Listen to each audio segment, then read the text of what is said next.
جس نیکی کا جو صلہ، جو وعدہ اللہ پاک نے کیا ہے،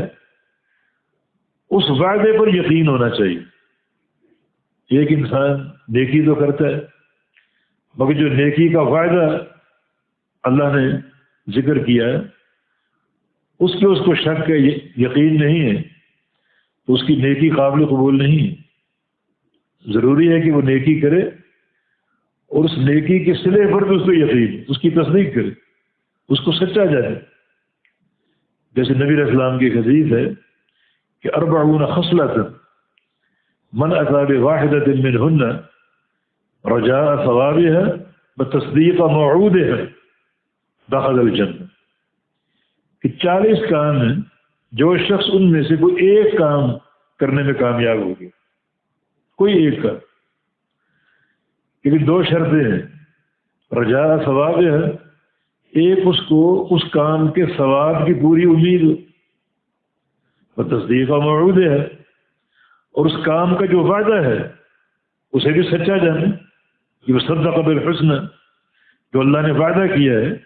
اس کو سچا جانے۔ جیسے حرم کی ایک نماز کیا وعدہ ہے، کتنی نمازوں کے برابر، 1,00,000 نمازوں کی، تو وہ نماز پڑھے اس وعدے کو سچا جانتے ہوئے، اب نماز تو پڑھ رہے مگر اس وعدے کو سچا نہیں جانتا، تو اس کی نماز اس کے لیے قابل قبول نہیں، اس لیے وہ صدق بالحسن، حسنہ کی تصدیق کرے، جو اللہ تعالیٰ کے اچھے وعدے ہیں مومنین کے لیے، موحدین کے لیے اور نیک اعمال انجام دینے والوں کے لیے، اس کی پوری طرح تصدیق کرے۔ تو فرمایا کہ یہ 40 خصلتیں، جو ان میں سے ایک خصلت انجام دینے میں کامیاب ہو گیا، اس شرط کے ساتھ کہ جو اس کا ثواب ہے اس کی اس کو پوری امید، اور جو وعدہ ہے اس کو سچا جانے،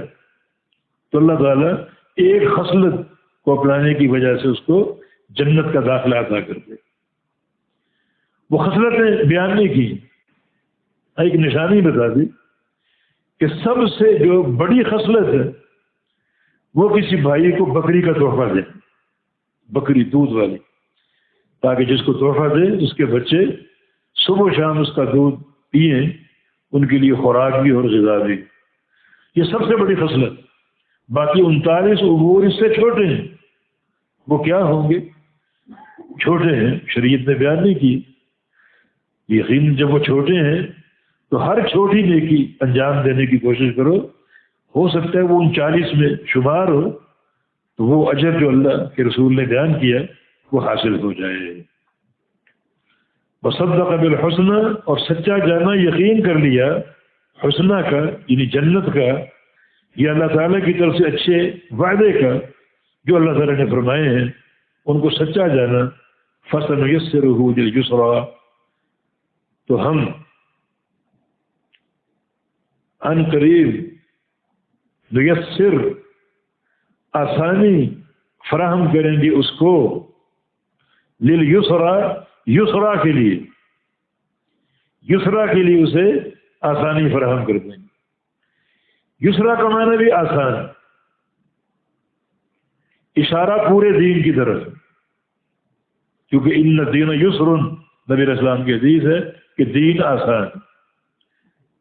دین میں کوئی مشکل نہیں ہے، لا اکراہ فی الدین،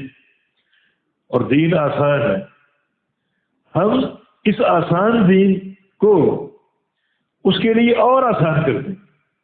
یہ دین پہلے ہی آسان ہے، مگر اسے اختیار کرنا، اس پر چلنا، اور اس کو توفیق دے کر اور اس کو آسان کر دیں، یہ دوہری نعمت ہوگی۔ ایک تو دین ہے ہی آسان، کوئی مشکل نہیں، لا یکلف اللہ نفسا الا وسعها، اللہ کسی نفس کو اس کی طاقت سے بڑھ کر تکلیف نہیں دیتا، اور یہ آسانی کی خبر ہے۔ تو دین تو پہلے سے آسان ہے، مگر اللہ رب العزت یہ نیکیاں انجام دینے والوں کو اور آسانی مہیا کر دے گا، اس پر چلنا اور آسان ہو جائے، اور کوئی مشکل باقی نہیں رہے گی۔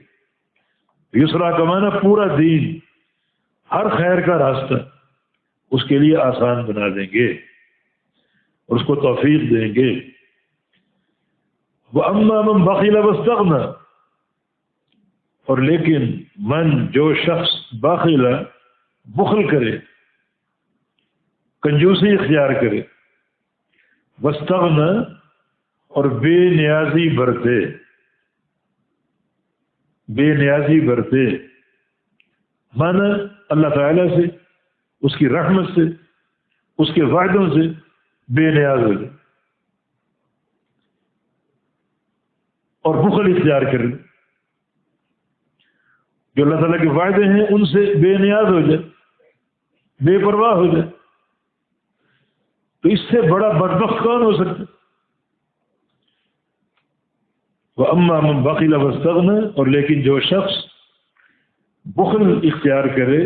واستغنى اور بے نیازی برتے، کس سے؟ اللہ رب العزت سے، اللہ تعالیٰ کی رحمت سے، اللہ تعالیٰ کے وعدوں سے